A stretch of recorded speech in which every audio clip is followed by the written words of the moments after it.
If you thought goldenly breaded McDonald's chicken couldn't get more golden, think Golder! Because new sweet and smoky special edition gold sauce is here.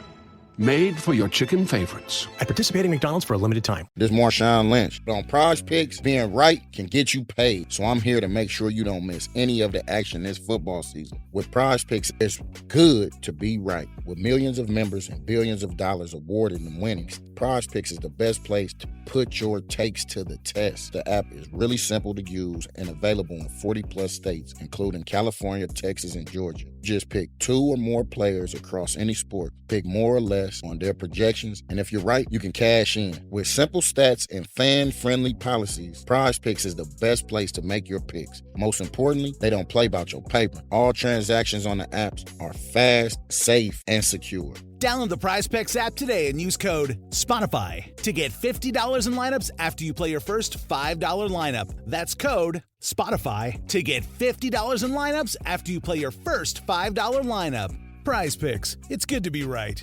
Must be present in certain states. Visit prizepicks.com for restrictions and details. In 1962, director Robert Mulligan and star Gregory Peck gave the world a book adaptation that sought to capture the heart of a man dedicated to justice for all. In 2024, we return to a budget favorite from Ireland. The film is To Kill a Mockingbird. The whiskey is Tullamore D.E.W. And we'll review them both. This is the Film and Whiskey Podcast.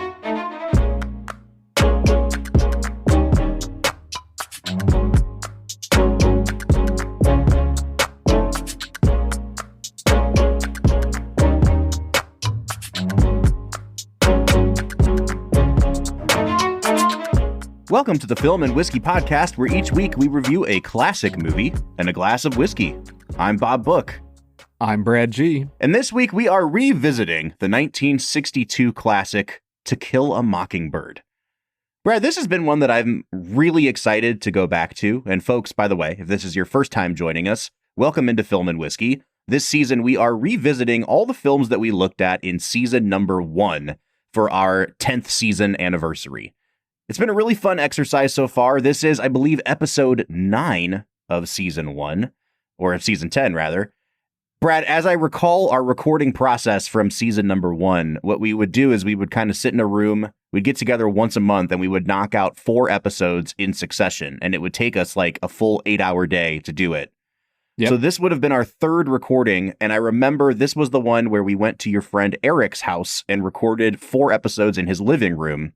Oh, yeah. As well as a bonus episode with Have a Shot of Freedom. So we recorded quite a few episodes this day, man. Yeah, and the audio quality of those episodes reflects that, Bob.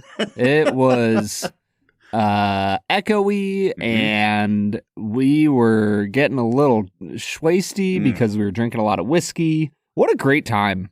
I remember, I'm sure I've shared this before, but that was the day that I had just had my wisdom teeth out about a week before, and the pockets were still healing, and it was the first time that I felt comfortable eating solid food, and we got pizza, and a shard of pizza crust went right down into one of those pockets, and I bled everywhere, and then we had to go record some more and drink whiskey. Dude, the dedication that you have shown since the beginning. Life and limb on the line, my friend. Life and tooth, at least. Yeah. Well, the Film and Whiskey audience thanks you for the sacrifice of your gums, Robert. Yeah, man. Listen, you have to protect this voice and all of its, attenuating things as much as you can. So 100%. Let's not do that again, is what I'm saying.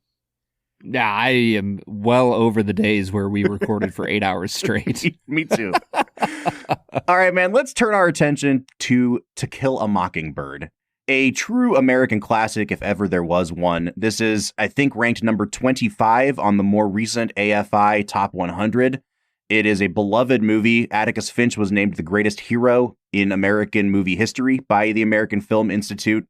So we have a lot to kind of live up to here, Brad. And I did not go back and listen to our season 1 review. Sometimes I'll go back and listen to the whole thing just so that I try not to repeat myself.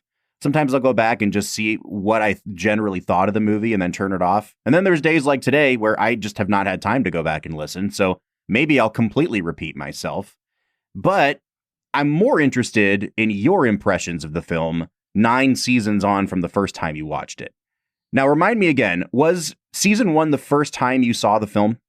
I think it was. I know that I read the book, back in 9th grade, 10th grade, whenever. I don't think I ever actually saw the film until season 1, but season 1 has been so long ago that I can't remember.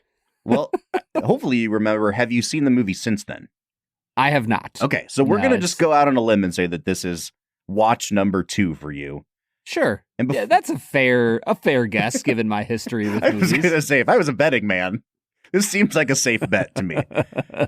Now, before we get into Brad Explains, I do want to kind of get your general impressions of the film. Don't spoil too much of what you think, but is it what you remembered it to be? Did you find it a more rich experience this time? Was it significantly worse than the last time? Where are you at on this one? I feel like I remember the first time through, we both were like, this is a decently average film with one of the best courtroom sequences we've ever seen. Mm-hmm. And the second time through, I think that I'm kind of in a similar place, but I would say this is a average to below average film with one of the best courtroom scenes I've ever experienced. Oh, man. Okay, so that whole thing about, hey, don't get into your spicy takes, let's bury the lead, that didn't take, apparently. I guess not. All right, well, Brad thinks this is an average to below average film. There's your headline for today, and in order to justify that claim, I need to hear what Brad thought the movie was about, and that means it's time for Brad Explains. Brad's gonna give us the movie plot with only 60 seconds ticking on the clock, so let's go ahead and hear your take with this little segment that we call Brad Explains. Brad Explains is the part of the show where Brad breaks down the plot of the film that he has just seen for the second time. Now, Brad, we are going to spoil this movie, so if you have not read the book or seen the film, I almost said American Sniper, To Kill a Mockingbird. I don't know. I was just thinking Basically about shooting birds, snipers. I don't know. Yeah. Basically the same movie. To Kill a Mockingbird. You should probably go do that and then rejoin us for the rest of the episode. A dog is assaulted in both movies. True. So. Yeah. All right, man. You have 60 seconds on the clock. Spoil this film and go. To Kill a Mockingbird is a film about Atticus Finch as seen through the eyes of his daughter, Scout Finch. She and her brother Jem are living in the Depression-era Deep South in Macomb, Alabama, and they watch as their father, Atticus, attempts to defend a black man who is on trial for the rape and assault of a young white woman in the town. Throughout the film, they experience different elements of difficulty. They're tried to be taught by their father the values of decency and respect for all people, and they witness the unjust, guilty verdict of the man that Atticus is defending, and somehow Boo Radley plays into it all. Mm-hmm. Yeah, somehow. This is a good starting point, Brad, because I want to talk about where I think the film really succeeds. Not even the film. Let's talk about the story. So, the book by Harper Lee, you and I have both read it. It's a classic. It's a Pulitzer Prize winning book that is since become like a lightning rod of controversy in the last 10, 15 years again. There are a lot of schools that have re-banned this book. And it's really funny because of, originally the book was banned in a lot of places because those places were still very segregated and racist. And now they want to ban the book because it includes the N-word. So we've come around to the complete opposite side of the spectrum, and we're banning the book, ironically, for using racist language in its anti-racist narrative. But that's beside the point. Let's talk about the narrative of the film itself. I feel like this is, at the same time, a story that feels very meandering and unfocused, and yet every metaphor or theme that is set up gets a payoff later in the movie. So I can't decide if it's like really brilliant or really unfocused, and I kind of feel like it's both. I feel like it's the latter, Bob. Now, here's the thing. The film and the book, the story, is told through the lens of a unreliable narrator, right? Like, we're talking about a 6-7-year-old child, I think she is supposed to be, as our viewpoint, which necessitates the reality that the view we get on all these situations is very simple and black and white. And because of that, we also get what a 6-year-old would be interested in. And so a lot of the movie is focused on like these small experiences of a child, which underplay the narrative of a man being unjustly tried for murder. And I think that the difference between those two prerogatives is like such a huge gap that I really wish they had just chosen one or the other to stick with and make a movie about that. I just found myself this time through being very bored because the movie didn't seem to be going anywhere specific. I don't disagree with you, and yet I'm going to play devil's advocate. So let's put a pin in that for a second, because I do want to come back to that. And I think my overarching point is that this narrative, including the script for this movie, which wins an Academy Award, is better on paper than it is on film. I just think that, like, you can see the themes more clearly. You can see the Chekhov's guns and the payoffs way more clearly when someone's explaining it to you or when you're reading it than when you're seeing it on film. Because in the film, everything has equal weight to it. And I think that kind of gets to your point of, like, some of these things seem way weightier than the other things. Why are we spending an equal amount of time on both of them? But I really do like how every character that's set up gets a payoff. Like, the guy who has the entailment to Atticus Finch that's bringing him, like, the chestnuts or whatever. And then she beats up his son, but then they have his son over to dinner. And then that pays off later in the movie when he arrives with the angry mob and her appealing to his own indebtedness to her dad and to being friends with her son kind of gets Tom Robinson and Atticus out of some trouble. I like that the whole thing about Tom Robinson not being able to use his left hand so that he couldn't be beating on Mayella Ewell's right side of her face actually comes back later in the movie when Jem is attacked at the end of the film, and you see him laying in bed and his right eye is bruised. And so then when the sheriff walks in and sees which eye on Jem is beat up, they don't even have to say anything. It clicks with both of them that this guy was attacked by Bob Ewell. Like, I really like those little moments throughout the film. I just want to be clear. Robert E. Lee Ewell. Yes. Yeah. If we weren't clear about what this man represents. The greatest thing about that name, Brad, is that he has two middle names, one of which is a last name, and the other of which is just the letter E. Yes. His first middle name is E. Yes. His second middle name, Lee. It's incredible. To be clear, it is not incredible. The naming convention is very funny. It really is. So, yeah, I think that there are a lot of things in the script that pay themselves off really well. And they do them in very subtle ways sometimes. And I want to give that credit. However, in the course of watching this movie, the first 10 minutes of the film, I was like, oh my gosh, I forgot how good this is. I forgot how brilliant the setup of seeing these things through the eyes of a child can be, because everything is given equal weight. And we've watched so many of these, like, white people interacting with black people and learning a lesson movies for this podcast. And so often they get accused of being like white savior movies. This movie kind of miraculously has avoided getting that much pushback. And I think part of it is because it's seen through the eyes of a child. But I think if you really wanted to, you could still give the movie pushback and say, well, the black guy is only used as a tool to educate the white people. And, like, I guess if you wanted to do that, you could.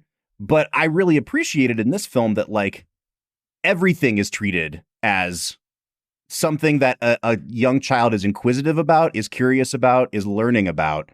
And it doesn't feel insensitive. It doesn't feel antiquated in the way that it portrays the racial politics of the South. And quite frankly, I also really liked that it didn't shy away from using really harsh, really, denigrating language like the N-word, which we've seen movies like The Help and Green Book won't even touch that word in 2020, 2024. You know what I mean? Like, I think it's more frank about race in 1962 than a lot of these other big Oscar-y race-playing movies are in this day and age. And the reality is, if you are going to set your movie in the deep South of the 1930s, you have to, I mean, you don't have to, but you ought to, in my opinion, represent the time period well, which includes a lot of things, like having the proper costumes and the proper stage sets being built and the proper accents being used. And that includes, like, using the words that they would have used in the time. And I think it's just important to portray history as accurately as possible so that a modern audience can watch a film like this and understand the brokenness that was going on in the system. So I'm with you there, man. I think that the movie does a fairly good job of honestly portraying what the Deep South might have been like for a young white child trying to understand what's happening in the world around her. I think overall the theme really does hit home too of you have to learn as you grow up that the adults in your life, or just whoever you might come into contact with, are very flawed people and are often very wrong people. And in addition Not to Atticus that, Finch, baby. well, in addition to that, like, the people that they tell you are dangerous might not be, and the people that are embraced by society might be the dangerous ones. This movie does a really good job of that.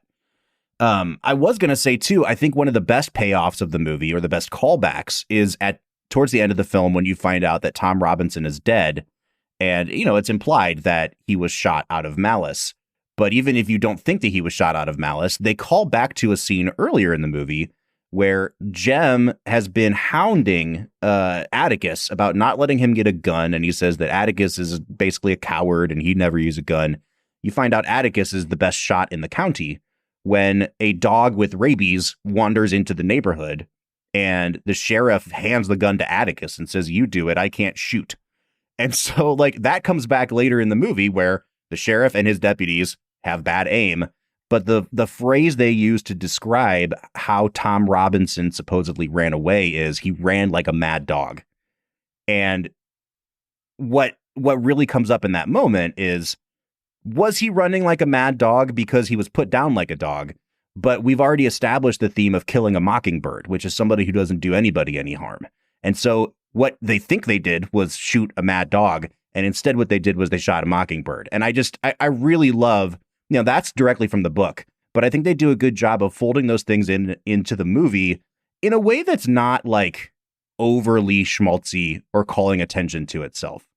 Now, we can get into what the movie doesn't do so well, but I did want to set aside, like, it does a lot of things very, very well.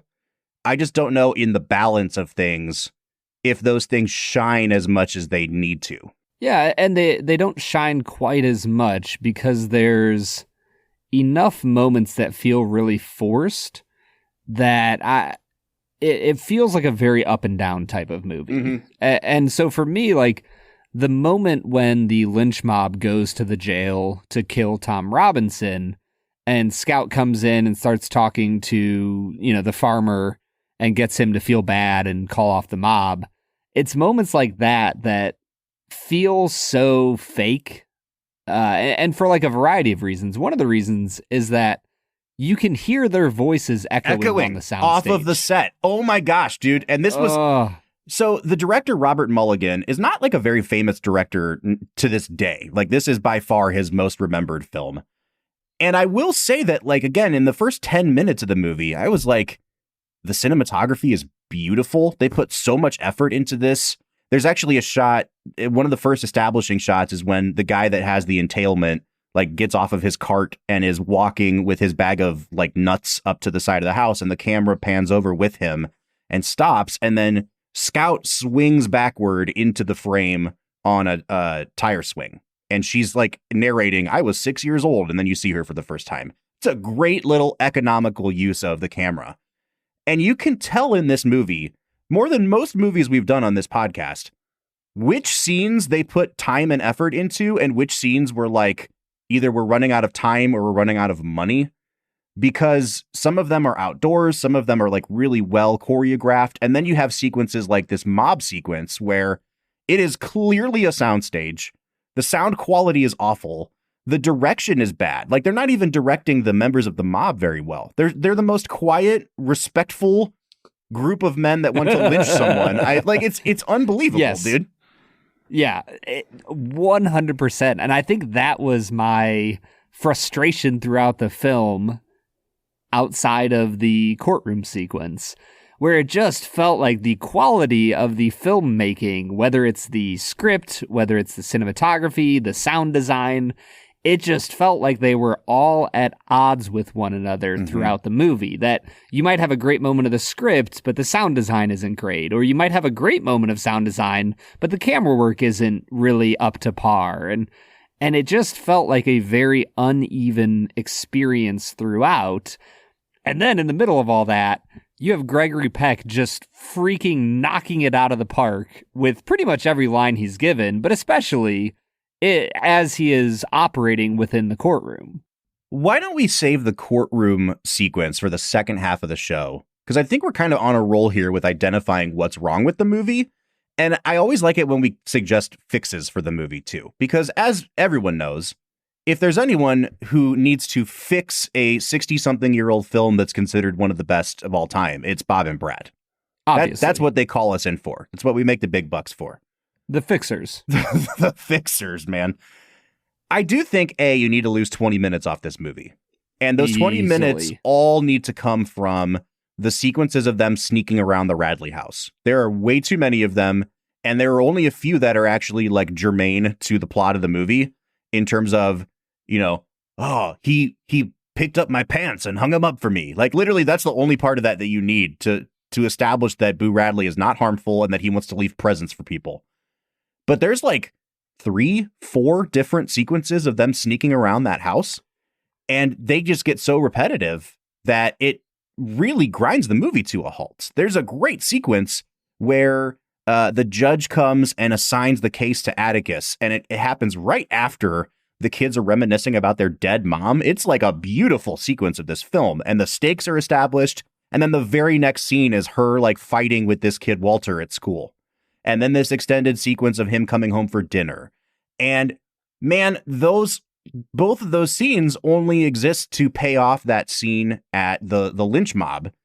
But it's like you invested, 8 minutes of the movie into a 20-second payoff later. And I just don't know if the balance of that works out for me. Like, you gotta trim some of the kids sneaking around stuff.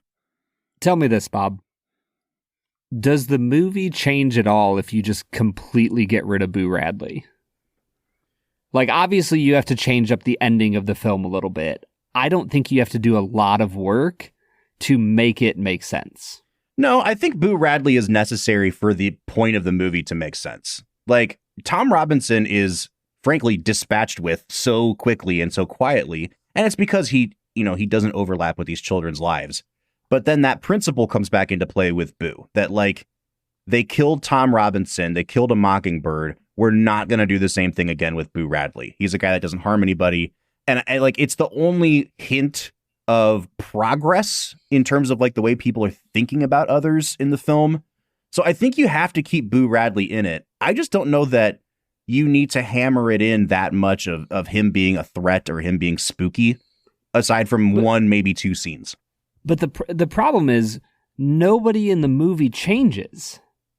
Like Scout, even at the start, it's not like she's this racist little kid who needs to learn how to not be racist. Mm-hmm. Like, the sheriff is the only person who like maybe kind of a little bit changes, but like they establish him early on as a generally good guy. And even when he's in the courtroom, he isn't presented as somebody who inherently believes that Tom Robinson did what he was accused of. So, like, nobody in the movie changes at all because of the court case, because of what happens, because of the death of Tom Robinson. Like, all of the black people in the top of the courthouse believed he was innocent and still believe he's innocent at the end. Mm-hmm. All of the white people in the town who are racist or presented as racist are racist at the end of the movie. Atticus Finch is not racist, and he's not racist at the end of the movie. I just don't understand how the story can matter when nothing really changes. Yeah, but I mean, like, I hear what you're saying, but think about a movie like The Help, which we've watched for this podcast now. Nothing really changes in the social strata of that movie either. It's like little small victories on an individual level that are the emotional payoff of that movie. So I don't necessarily think that you have to have huge systemic structural change and like everybody linking arms. You know what I mean? Like, and I'm not suggesting that you're actually saying that, but I don't know. It didn't bother me that much. And I think that you can cut out so much of the kids being kids stuff as long as it doesn't directly pertain to a payoff later in the movie. And I think 90% of the fat on this movie is gone. And it's a quicker movie. You can draw through lines across the characters much more easily. In any case, it's got to lose some time somewhere. Sure. I guess I just feel like, even your example of The Help, there are individuals who slowly change as the power of, what's her name? Tilly, I think. Hilly Holbrook. Yep. Hilly Holbrook. Like, as her power is broken over the community, like, individuals change and grow and thrive. And you see the black women of that movie become more empowered as their story is given voice. In this movie, I just don't see any of that. I actually care less about, this is going to sound bad. Don't take this as a sound clip. I care less about the overall societal change within the structure of this movie, like within just Macomb, Alabama of this movie. Mm-hmm. I care more about individuals or an individual moving into a better place. Like, I almost wish that the story was about an older scout who lived with her mother, who was extraordinarily racist, and the mother dies, and she has to be returned to Atticus. And it's a story about her growing to respect and understand that black people are humans as well. This sounds like the most problematic movie. I'm just picturing small Scout Finch casually dropping the N-word in this movie, and I don't know if that's gonna fly. I mean, I know what you're saying though. Yeah, like tell me it's not more impactful if the audience stand-in grows rather than is just a little kid the whole movie. It sounds like you might be a fan of, so I think we talked about this a little bit in the first go around. Harper Lee, the only book that was ever published by her was To Kill a Mockingbird. It was long rumored that she had an alternate version of it that she wrote as a first draft. Upon her, I don't think she was dead yet, but she was like incapacitated and through some various sketchy circumstances signed away her rights to this book. And they released this book in 2015 as Go Set a Watchman was the name of the book. And in that book, an older scout is reminiscing about her growing up in Macomb, and Atticus Finch is like a virulent racist, like very much so. And he's portrayed as both a good dad and a good guy and also real racist. And people really struggled with this book. I mean, I've heard it's not that good anyway, but like now you've taken a true American literary hero and made him this racist guy for whom I don't even know what his arc looks like, or if it's just accepted as fact that he like doesn't like black people. But it does kind of sound like a little bit what you're suggesting, that like you need to give the main characters something to overcome rather than just be like this tabula rasa and like impartially observing everything. Yeah, I would much rather Atticus start the movie as a racist, and through his interactions with Tom Robinson and Helen, his wife, and his family, grow to a place of not just believing that Tom didn't do it, but recognizing that black people in the South in the 30s are real human beings with desires and brokenness and the full range of the human experience. And by the end of the film, he has become a new person with a vigor for bringing about justice in the world. I think that's a way more fascinating film. And I think that if that was true of the first half of the movie, then that courtroom scene where he is defending this black man, not just because he has to, but because he wants to and believes in the cause, tell me that that's not way more emotionally powerful than a scene that's already incredibly emotionally powerful. Yeah, man. I think what we're both arriving at is that this is a great American story and it's an important one, but that this adaptation needs a little something to tighten it up a bit. And I think, Brad, when we get back, we're going to talk about the best part of the movie, which is that courtroom sequence, which I might have a spicy take or two about as well. But before we get there, what do you say we drink this Tullamore D.E.W? I am so excited, Bob. Let's get to it.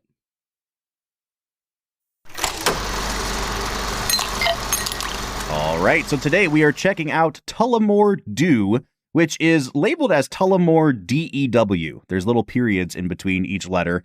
I have never known exactly if you're supposed to pronounce it D.E.W or D.E.W, but I'm looking at the Wikipedia now, and it lists it as D.E.W. We're going to go with Tullamore D.E.W, Brad.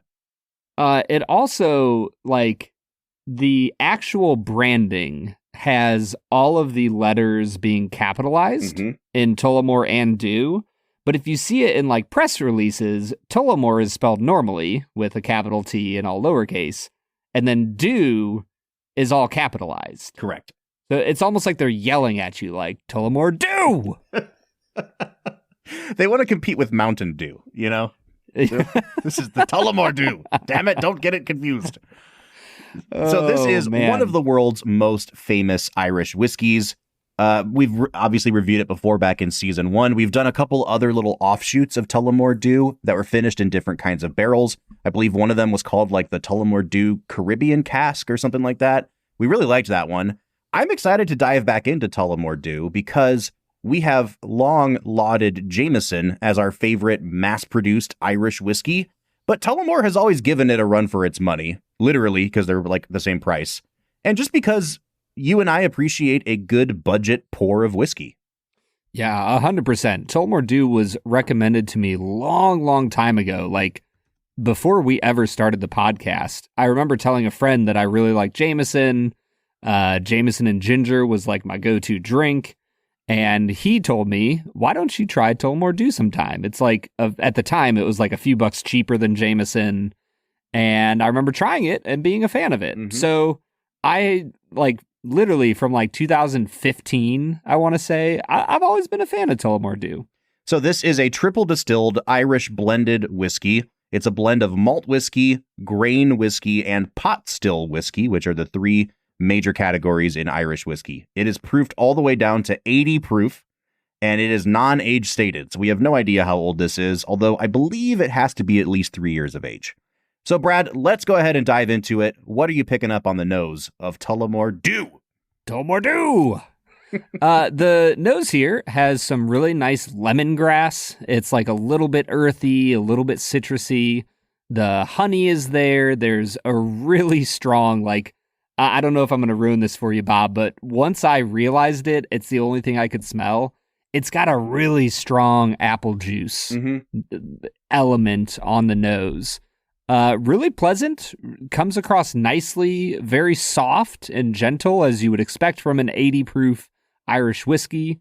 I'm going to give it a 7 out of 10 here. Yeah, I like this a lot. And I will say that I hate to call it cheap, but the cheapness comes through after a little while.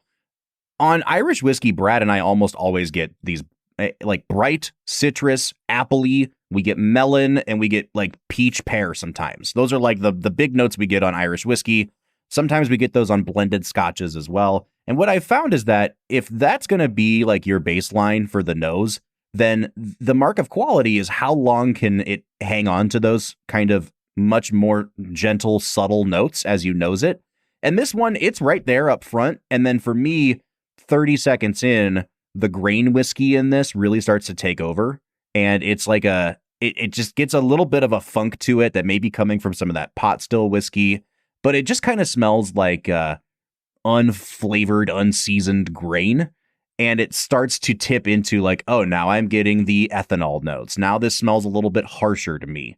So it's good for what it is, but like, I think even in the blind, I could tell this is not a super expensive whiskey. I'm going to give it a 7 out of 10 on the nose as well. I think the palate is pleasant without being impressive. The apple juice is really, really strong here. It's got some really nice floral notes. There's honeydew.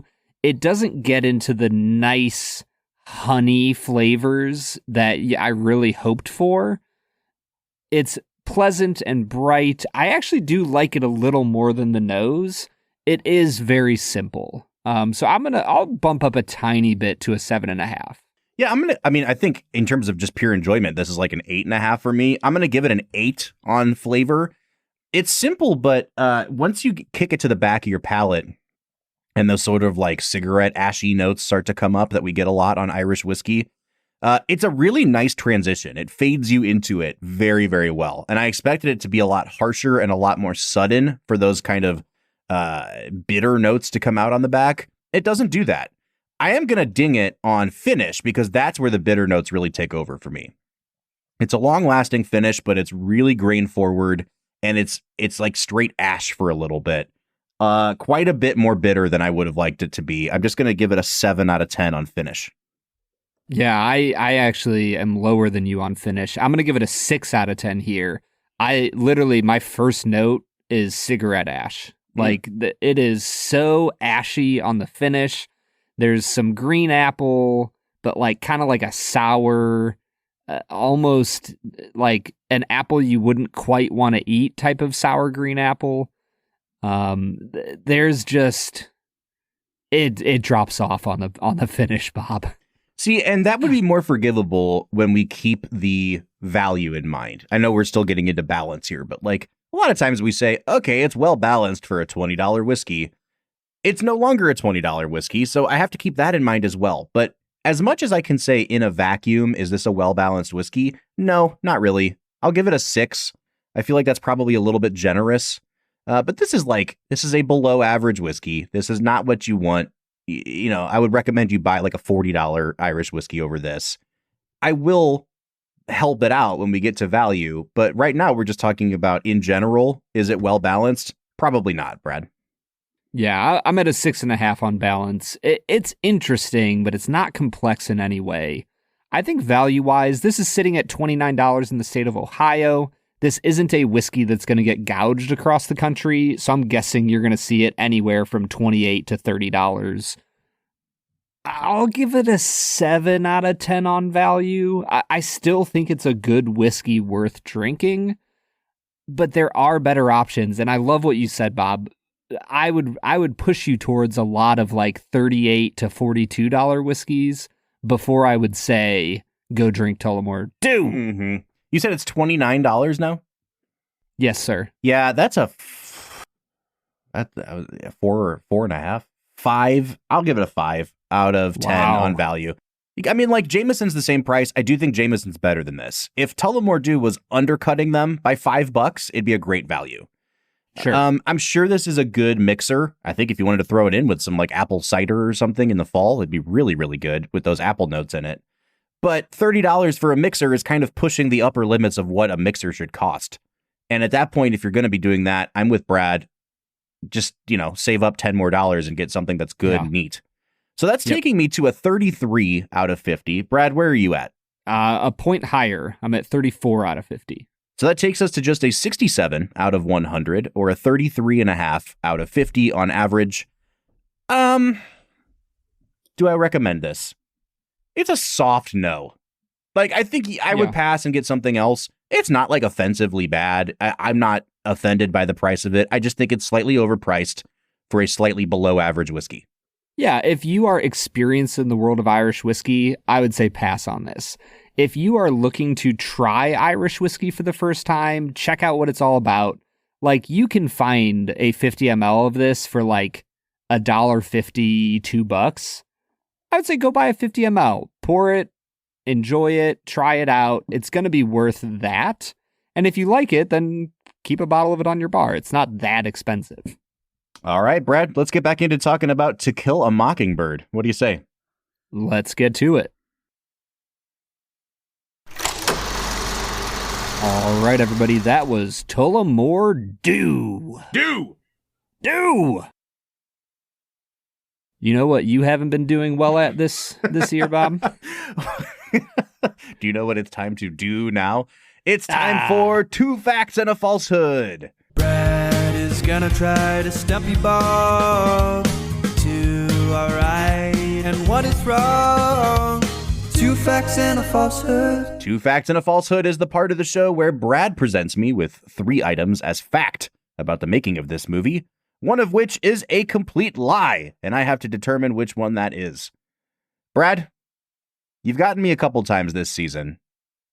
I don't know about this one. There's a lot of directions you could go because it's a very famous movie, won a lot of Oscars, but there's also the whole literary adaptation background, and I definitely didn't do enough research to cover all these bases, so you might get me today, dude. I am ready to do you in, Bob. Hey. Alrighty, fact number 1. The watch used in the film was a prop, but Harper Lee gave Gregory Peck her father's watch, who she based Atticus Finch off of, after the film was completed because he reminded her so much of her father. Fact number 2. A scouting agency was instructed to find as naturalistic of actors as they could find for the main children in the film, and conducted interviews with over 400 children before settling on Mary Badham and Philip Alford as Scout and Jem Finch.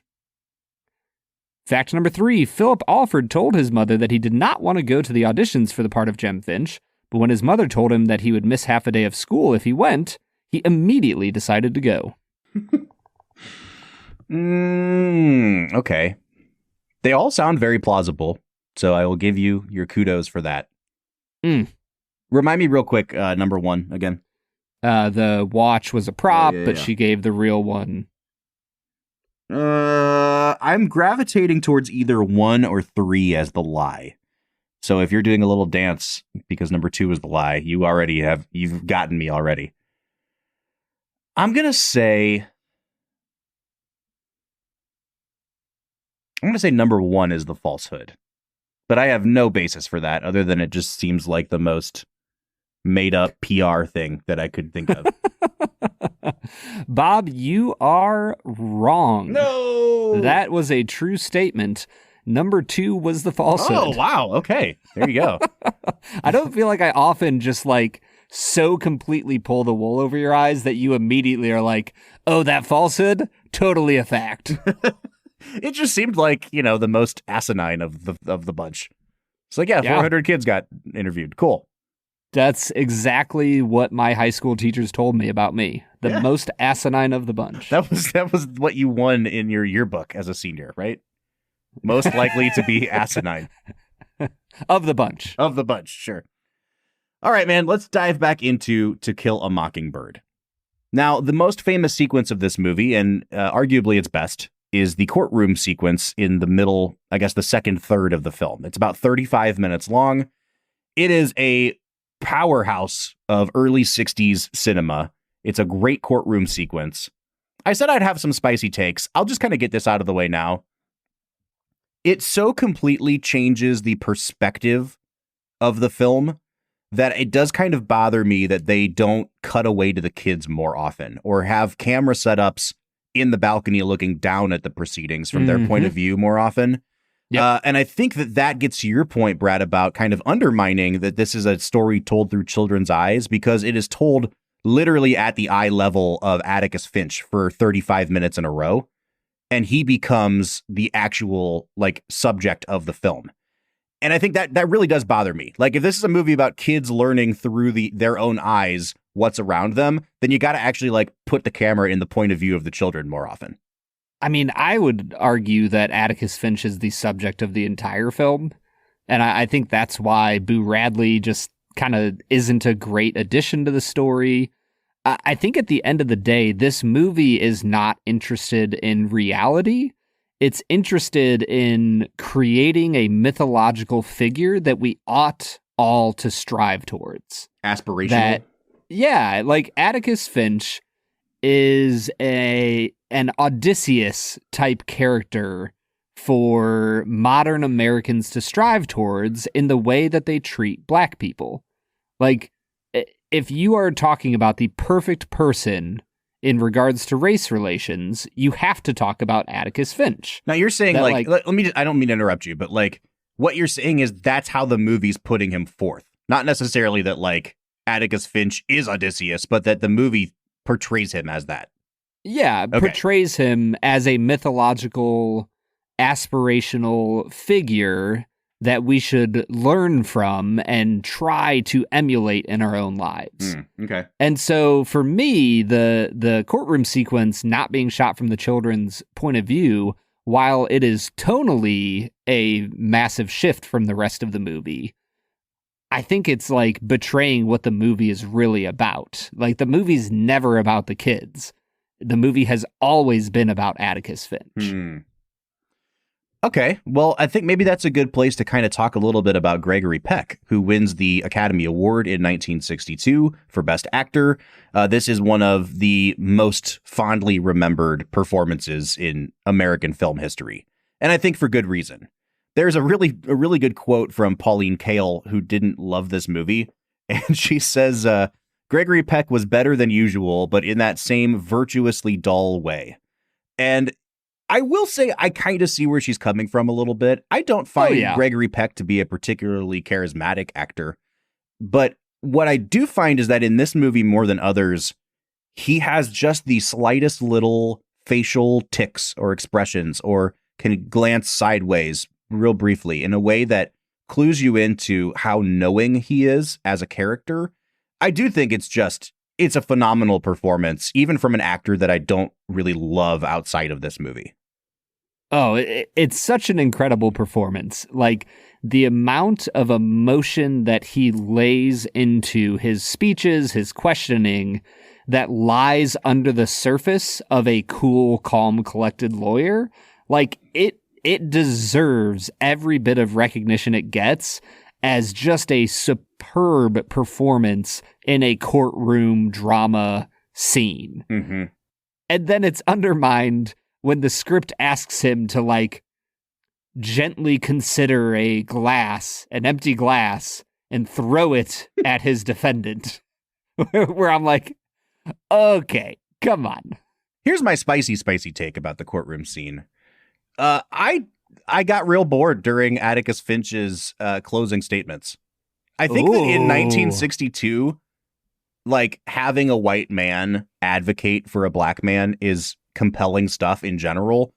But I'm like, as he continues to be like, you know, she was a sinner, and what was her sin? Why, tempting a black man. And why did she tempt a black man? Why? Because it was, oh my God, dude, just stop. Like, make your point and sit down, bro. And he has that real famous line where, you know, in the name of God, do your duty.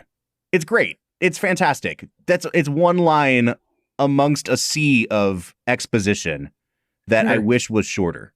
There's just a couple moments, even in that courtroom scene, that I think you could trim up if you really wanted to tighten up this movie a bit. Yeah, Bob, I am not disagreeing with you at all. I think that it's a great bit of acting. There's a lot of great moments, but once again, it just feels like Mulligan as a director. Are you ready for this? Ought to have taken a few mulligans. Hey! And yet, Brad, to Mulligan's credit, I think that everybody that gets up on the stand in the courtroom sequence is like, nominate this person for an Academy Award level performance. It's like the wife in Network winning for like a 4-minute scene. I mean, like, Bob Ewell, really villainous villain. You know, his face kind of reminds me a little bit of Robert Patrick, the guy that played the T-1000 in Terminator 2. But like when he gets older and he's like the mean dad in Walk the Line. Like, sure. I just think that if you're remaking this movie, Robert Patrick is Bob Ewell. All of a sudden they come back with a not guilty verdict and he starts like morphing and shape-shifting. I think that Mayella Ewell, that is like, you think that you've reached the pinnacle of like how powerful a performance can get because she's clearly lying. She's clearly under duress. And then she snaps at everybody with that, like, it'll all be for nothing. And storms off. And then they put Tom Robinson on the stand. And oh my gosh, what a heart-wrenching 10 minutes that is, man. Oh, dude. Like, what a performance. What it is. Brock Peters is so relatable and honest and open and vulnerable and kind. And like, if the goal of the movie is to present the image of how evil it is to kill a mockingbird, he nails it. Mm-hmm. Yeah. I mean, it might be pound for pound. It might be the best performance in the movie. I think it might actually be better than Gregory Peck. And Gregory Peck is fantastic. Yeah. But Brock Peters on the stand, when he is finally asked, did you rape Mayella Ewell? And he's breaking down crying, saying, I did not, sir. Like, it is just, that is, to me, that's the indelible image of this movie. And I think that once you leave that courtroom scene and you get the news about Tom Robinson dying, it's really crushing. And you're kind of wondering, where's the movie going to go from here? And it makes sense where the movie has gone 20 minutes later when it's over and they put a bow on what you've just watched for the prior 20 minutes. But that transition from Tom Robinson is dead to like Scout in a ham costume, I'm like, what are we doing? Why is this still going on? Wasn't that the end of the movie? And again, like, you get the closing 45 seconds of Scout narrating and that beautiful score. And, her saying, like, I would look back on this summer and Tom Robinson and Boo Radley. And then it fades to Atticus in the window and he's hugging her. And it does get me. Like, it's an emotional moment. I cry at the end of this movie. But I cry because the filmmaking is so good in the last minute and a half, not because of the 20 minutes that have preceded it. Yeah, the final bit of this movie is terrible, Bob. It's not good. The whole scene... And once again, I think Mulligan's hands are kind of tied here by the source material, that she's in this stupid ham costume. And once again, we've returned to we're going to show this from her viewpoint, which means we can't really show any of the fighting. The whole thing isn't good. It's not good visual storytelling. Like you said, I think that in a book format, it makes a lot of sense. In a visual medium, it's boring and doesn't come across well. And I really struggled with the final bit of this film because I'll go back to my main point. Nobody changes in the film. Everybody is who they are. And the tragedy of the film is that Atticus Finch, the pinnacle of someone using whatever power and influence he has to defend those who are underrepresented, fails. And that's the brutality of the movie. And so to tack on this thing where, Jem and Scout are attacked and, now that Tom Robinson has been killed and the person who had him killed is killed, like, that's justice, baby. Like, they got each other in the end. It just feels, ugh. Yeah. I don't know. Yeah. I really did not like the ending of this film, despite the fact that Robert Duvall gives a great silent film performance. Good old Robert Duvall. All right, man. I think it's time for us to get to our last segment of the day, which we call Let's Make It a Double. We're near the end of the episode, so thanks for listening to the Film and Whiskey Show. Let's pair another film with this one, even if it's a struggle. It's our final segment of the day, now let's make it a double. Let's Make It a Double is the part of the show where we pick a movie to pair up with this one to make the perfect double feature. Brad, there's a lot of directions you can go here. I mean, we haven't really talked about the year in film that was 1962. It is one of the best years in cinema history. I mean, we've only done a couple of films from this year on the podcast, but the big one that took all of To Kill a Mockingbird's awards away was Lawrence of Arabia. So if you just wanted to do a really, really long 1962 double feature, I guess you could pair it up with that 4-hour movie. But I'm really curious, man, where are you going to go with your Let's Make It a Double today? Oh, this is a tough one, Bob. I don't know. There's a few places I could go. I think I'm going to go with a movie that I think takes what happens here in this movie and does it better. I'm going to go with 12 Angry Men. I texted you jokingly throughout the film when I was watching it and said, I want to see the companion movie to this, 12 Angry White Men, about the deliberation that happens for the Tom Robinson case. Mm-hmm. I think at the end of the day, 12 Angry Men takes the same premise on what if somebody used their voice to give a voice to somebody who's underrepresented and somebody who general society views as lesser.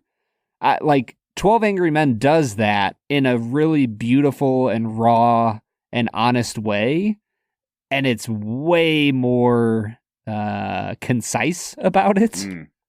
So I think 12 Angry Men would be a really good companion piece to this film. This movie has one of the best remembered scores of any film. And I'm just wondering, we only really talk about the score of a movie when it's your boy John Williams. There were moments in this movie where it really reminded me, this movie was scored by Elmer Bernstein. It reminded me of Leonard Bernstein's score for On the Waterfront a little bit. Mm-hmm. And I thought that some of the more documentary feel elements would make a really good Let's Make It a Double too. But I think ultimately what I was thinking about most was the narration part of the movie. And I hate the narrator of this movie. I hate the way she talks so much, Brad. From the very beginning when she goes, Macomb was a tired old town. I'm like, oh God, I'm in for 2 hours of this, dude. But there's this small subgenre of movies that are movies that take place over the course of a summer or a year about a kid and his older version or her older version is narrating it. And it's Are you about to say My Dog Skip? Yeah, it was actually my pick. My Dog Skip is my Let's Make It a Double. Is it? It really was. Because here's the only movies I could think of that fit in this small subgenre. It's To Kill a Mockingbird. There's a movie from the 80s called My Favorite Year. The Sandlot fits into this. A Christmas Story. They're all the same cheesy narrator over children learning things. And I think the one that's closest to this is My Dog Skip, where instead of, weird racist lessons happening, it's just a dog. It's just a dog teaching you life lessons. So there, I can't believe you picked it before I even got to it, but that's my pick.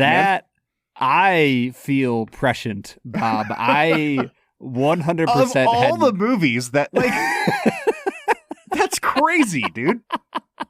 I do not know how I picked that out. I haven't thought about My Dog Skip since I watched it as an 8-year-old. Mm-hmm. Mm-hmm. Oh man, I think that might be the best pick in our history of Let's Make It a Double. Why, thank you so much, sir. Simply for the fact that I called it out. All right, man, let's give this movie some final scores. I'm going to give this an 8.5. I was at a 10 out of 10 for the first 10 minutes of the movie. It bounced back up to a 9 a couple times, and then it just keeps tripping over itself on the way to the finish line, I feel like. And anytime we're watching a movie that is at least 60 years old like this, you have to remember that it's only the good ones that have even survived this long. So, yes, the pacing seems slow, but that's just old movies, man. And I'm not usually the guy that talks about how old movies are different than new movies, but let's be real here. Even with that taken into consideration, I mentioned On the Waterfront. I think On the Waterfront's a better movie than this. I think it accomplishes what it wants to do better than this, and it's 8 years older than To Kill a Mockingbird. So with that caveat, it's an 8.5 for me, Brad. See, I didn't even think about the pacing in the film. I think the problem with the movie is way more structural, where the scenes themselves don't matter in a lot of ways. And so whether or not it's paced well doesn't really matter to me. I think that the movie struggles to understand what it's really about. And the cinematography and the viewpoint of the camera and the viewpoint of the narration is taking you away from what I think the script is actually trying to say. And so it just feels like the whole movie is a clash of visions of what they're trying to do. I am going to give this a 7 out of 10, Bob. Oof. 7 out of 10. Okay. So that takes us to what? A 7.75 out of 10 on average. We are below the IMDb average on this movie, which is, I believe, an 8.3. So folks, this is probably our hottest take yet this season. I mean, I can't think of anything else that would be hotter unless you want to count Brad's many times that he has given Goodfellas like an 8 or an 8.5. But we want to know what you think. Is To Kill a Mockingbird still the classic that it's always been regarded as, or is it closer to Brad's 7 out of 10? You can let us know at any of our social media accounts: Facebook, Twitter, Instagram, TikTok, or YouTube at Film Whiskey. Or you can join the conversation on Discord. We have an entire server dedicated talking about movies, whiskey, and anything else you really want to bring up. So if you would like to join that conversation, you can find a link to our Discord at the end of every single one of our show notes. Well, we have made it through the gauntlet of one movie about racism, and we're doing it again next week, Brad, because it's time for us to revisit that infamous Best Picture winner, Green Book. So we'll be back next week to talk about Green Book. But until then, I'm Bob Book. I'm Brad G. And we'll see you next time.